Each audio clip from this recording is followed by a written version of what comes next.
we both joined CIA because we love this stuff. We independently joined the agency. We independently were vetted, recruited, trained, and brought in. We didn't meet each other until we were in complementary fields inside CIA, right? And then after meeting each other, after building a relationship, after falling in love, after getting married, then CIA turned us into a tandem operational couple because it was just the perfect cover. Two CIA officers married in real life can basically operate anywhere with very little outside support. So that was our nexus. That's where we were kind of forged in fire. Now, as business owners, because my wife is a co-owner of the business, and parents and spouses outside of CIA, we really lean heavily on the tools and the language that CIA gave us to understand human psychology. Probably the most impactful piece of everything they gave us that plays into our marriage, our relationship now. I was telling you about the 3 different developmental periods, right? 0 to 7, 7 to 13, 13 to 25, and over. We have this concept at CIA that we call the 1,000 personalities. Everybody has a core personality, that under-resourced, drained of all, all excess time, money, and energy. This is who a person is. But then you have 1,000 personalities that you can play, depending on what the scale is of your time, energy, and money. So this idea of 1,000 personalities has been incredibly valuable in marriage because it makes it so that you can be gracious and forgiving to any of the 1,000 personalities that present themselves at any time that you are also in one of your 1,000 personalities. And it really boils down to these, for us, my wife and I, it boils down to these 3 developmental phases. Sometimes she's dealing with me and I am little Andy. Andy 0 to 7. Sponge Andy, hurt child Andy. My father died before I was born, so sometimes she's talking to Andy, who was raised by just his mom and his grandma. And when she's talking to that Andy, or when that is the Andy responding to some disaster in life or business, right? She can call it out. She can say, hey, I'm not trying to hurt little Andy's feelings here, right? I need to talk to adolescent Andy. I need to talk to puberty Andy, right? Does that wind you up in the moment? Like, does that annoy you, or are you like, oh, word, thank you? That's exactly what it is. Now, because we speak the same language, because I speak to her little Jihi, right? My wife's name is Jihi. I speak to her little Jihi. I speak to her teenage Jihi. I speak to her grown-up Jihi. I speak to her CIA Jihi. I speak to her mom Jihi. I speak to her wife Jihi. I speak to her business Jihi. And now we're not trying to point fingers and trigger each other, because we're not saying, hey, you're being a child. We're saying, I need to speak to this personality, right? I'm having a problem. I need this problem solved. And the best person that I know to solve this problem is business Jihi, right? So I understand that you're in the middle of making a peanut butter sandwich, and I understand that you didn't get enough sleep last night, and I understand that you're really hoping that you get your bath later tonight.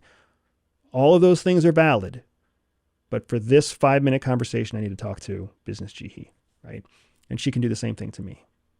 That's really potent. It's interesting how we bring these different frames of reference. You can snap yourself into actually feeling differently. Like I would never have used those words, but I can snap myself out. Maybe that's not quite the word. I can wildly diminish my anxiety, which has always been my struggle. I'll say the phrase, remember who you are. And what I mean, I'm snapping myself into what you'd probably refer to as business Tom or entrepreneur Tom, where it's like, oh yeah, remember the things I've done, what I've accomplished, all the mental faculties that I have at my disposal that for whatever reason right now, don't feel accessible. It's so weird that I can shift into that and I can feel small and scared and all of that. And then I just say that phrase and I'm like, my chin comes down, my brow furrows, and I'm like, oh, that's right. I know who I am and what I can do. And so the 1,000 personalities, knowing that you're in one of these different ones. You are those other things too, though, brother. I'm not diminishing your, remember who you are mantra, but I want to encourage you also not to diminish. You are all the other things too. You are still the 0 to 7. You're still the childhood Tom. Is that useful somehow? Absolutely, that's useful. I despise those moments. And that might be why the experience happened at all. And some part of that experience shaped who you are now. So there's a resource in those experiences. When you carte blanche reject them because you despise them, use a term like that, I'm sure there are things that happen between 0 and 7 that you don't despise. Oh, I didn't mean the age, only that feeling of being anxious and that feeling sucks. Too weak for something. Hate. Yeah, that feeling sucks, but we're talking about a feeling. We're not talking about a rational frame of reference, right? We're talking about a feeling. So as an example, in marriage especially, your spouse, because your spouse is the closest person to your secret life, perhaps your spouse is in your secret life, which would be awesome if you have your wife in your secret life. My wife is very much in my secret life. Your spouse understands you at a very deep level if she's in your secret life or he's in your secret life. And sometimes they suspect that what they're dealing with is some sort of memory, trauma, behavior, conditioning that happened when you were a child, 0 to 7. So they get the benefit of being able to call that out if that's what's happening, or if they suspect that's what's happening, when you engage in that kind of openness and say, this is what I was like as a kid. For me, I was always competing for attention, my mom's attention, because my mom was a single mom. She was working 2 jobs, sometimes 3. She was going to school. I spent a lot of time with my grandma. All I wanted was mom, because what does every child under the age of 7 want? Mom. They say they want dad sometimes, but they want mom. They want that nurturing, loving, maternal figure. And I didn't have that very often. So I learned very young that I had to compete to get mom's attention, and that competing to get mom's negative attention was not a good way of doing it. So acting out was not productive. Instead, I had to excel. I had to exceed. I had to be super helpful around the house. I had to be super independent. If I could get up at 6 o'clock in the morning on Saturdays, I could watch my cartoons, pour a bowl of cereal, be awake and be alert and be fed by 6:30 in the morning when my mom woke up, and she'd be like, Andrew, did you feed yourself? Good job. And what are you watching? And let me sit with you. And then I got mom's attention. So my wife knows that when I'm showing that attention-seeking behavior to her, to clients, to whatever else, she knows that it's going to drain my resources very quickly. So she'll call it out. She'll be like, hey, is this little Andy trying to seek attention because he sees some sort of opportunity? Or is this business Andy cultivating a client with biz dev or whatever else? And then I can look back and say, oh yeah, it's a great call, girl. Like, if I'm putting this much energy into a client, it better be the right client. If I'm putting this much energy into whatever, the neighborhood watch parent, then it better be for a good reason, because I'm going to drain resources. And when I drain those resources, who's going to pay the penalty? My wife, my kids, my staff. So it's really useful to me to have her be able to communicate to me in those terms, and for me to understand that there are advantages that come from 0 to 7, 7 to 13. I mean, my worst years of my life were from 13 to 25. Those were hard, horrible years. Most people, those are hard, horrible years, right? Was there something specific? I was in the military. I should have never been in the military. Like ROTC? I was an Air Force Academy graduate. So 13 to 14, right when I was going into puberty, my stepdad was a Vietnam vet and he ran a very military household as it related to me, the stepson. So part of me was always prepared to go into the military because my dad told me, right? You're out of the house at 18. You're either going into the military or you're getting a job. You're not going to college because we don't have any money for you to go to college. So that was always my rubric, right? I'm going to get a job and I'm going to go into the military, but I don't have a home. April 18th, the day after I turned 18, I no longer have a home. And my dad made it very clear, like, this is how it's going to work. Were you still in high school? I was my senior year. 18, I was going to graduate in May, and April was my birthday. So you didn't even get to finish high school? So I'm sure that they would have. I got to finish high school, but I needed a plan. Right. Like I had to demonstrate that I had a plan. It wasn't like I was going to graduate high school and be able to stay at home. Right. And I kind of knew that. So, back up 16, 17, I'm making this plan for when I turn 18, because I've been conditioned by my stepdad since I was like 12. You're out of the house at 18 and college is not an option. So I happened to find that a military school, the Air Force Academy, is a full ride scholarship to a university. And it's also in the military. So what is little Andy, the 0 to 7 Andy thinking? Well, maybe I'll make my stepdad happy if I go into the military. Maybe I can erase all of these years of pain and torment and trying to impress him if I just show him that we're the same. And I joined the military.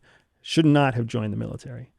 It just wasn't a good fit for me. It was a very, very difficult time. And from about 16 on, all I was doing was trying to qualify for the Air Force Academy, trying to, demonstrate my military discipline and my military structure and submit to authority and everything else.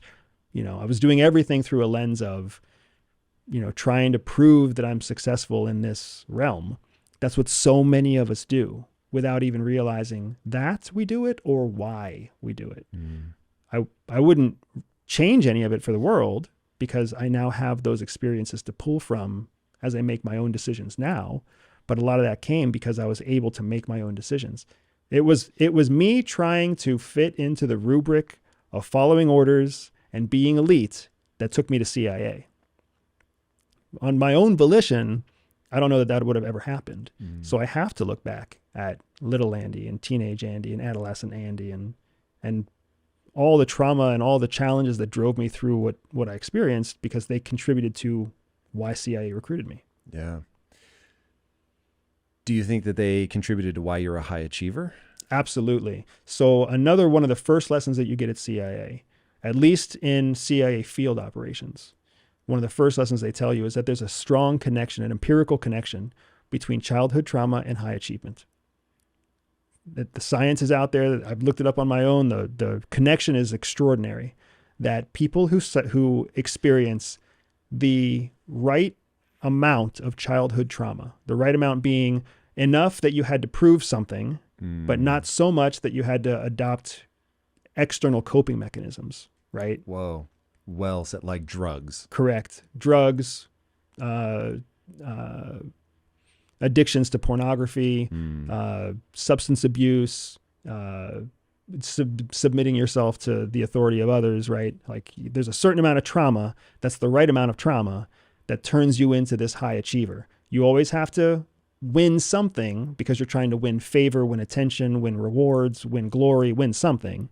So you're always achieving, you're always driving yourself towards something, but it's not because you were born with drive. It's because some part of your childhood, those formative years, taught you that by achieving, you will be rewarded. So that becomes the inherent thought. By achieving, I will be rewarded. So now all of a sudden you project that onto a 40-year-old, a 50-year-old, a 25-year-old. They're going to have all the drive in the world because they believe they will be rewarded. This is so fascinating. So I love people that have kids, even though I've chosen a different path. How are you going to play this with your kids? Like, are you turned 18, gotta go, or something completely different?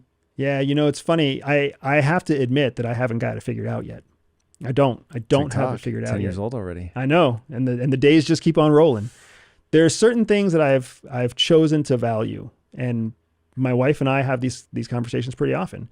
Legacy is extremely important to me. The whole reason I'm running a business. Define legacy, please. So for me, legacy is the legacy of how my family, how my children and my children's children remember me and remember my contributions to the family. Okay. I'm not worried about building wealth. It'd be great to build wealth, but the truth is when I look back, and this is very much how I was raised, right? I don't even know my father. And he was murdered. He was murdered. Oh God. Yeah, he was killed in a violent crime. But I was less than a year old. Still, Jesus I know nothing Christ. about it. Yeah. So my father was killed in a violent crime. I never knew him. My stepdad came into my life when I was 4 and became my stepdad when I was 5. So I never knew my father. My stepdad was not a man that I had a close relationship with. So when I look back on my family heritage, it gets thin pretty fast. I have a grandma. My grandma was married and divorced, I'm pretty sure more than once. My mom has been married and divorced more than once. My dad's mother and father, I don't even really know. Like, I think I've read about them. I may have met my father's mother once, and that was all it took for me to be like, I see why my father didn't stay with you, kind of thing. You know what I mean? Yeah. So for me, legacy is all about what is the foundation that you're giving your children to continue to progress and achieve more than you did. The big thing that was lacking from my childhood was love and support. I was fighting for my mom's attention. She was fighting for the survival of her family. That's a pretty low bar. So if I can just give my kids love and attention and give them an experience where we're not struggling to survive, that's step one. But I also know empirically, they have to experience some level of trauma if they're going to be high achievers. So do I intentionally create whatever that trauma is, or do I try to be there to help guide them through it as it happens, because maybe it happens somewhere else, or do I accept that my children might just not be high achievers? Brother, I'm holding my breath for the answer here. Like, don't leave us hanging. Yeah, so I don't have it figured out. I know for a fact I want them to feel loved and I want them to feel supported. I oftentimes question whether or not they should be high achievers. Why do we value high achievers? I value high achievers because I believe myself to be a high achiever. I connect with other high achievers. Life is more enjoyable because I'm always trying to achieve something. But then I think about all the creatives out there. The vast majority of the creative people in the world are not actually high achievers. They're creators, right? The people who draw the comic books you and I love, the people who make the music you and I love, like somebody drives them.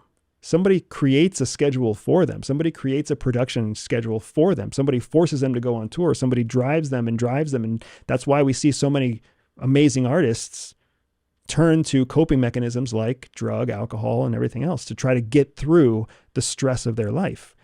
Perhaps they're not achievers on their own. They're just deep creators, and they're happy to sit in a dark room somewhere. And if someone just brought them a sandwich every 3 hours or so, they would create amazing things.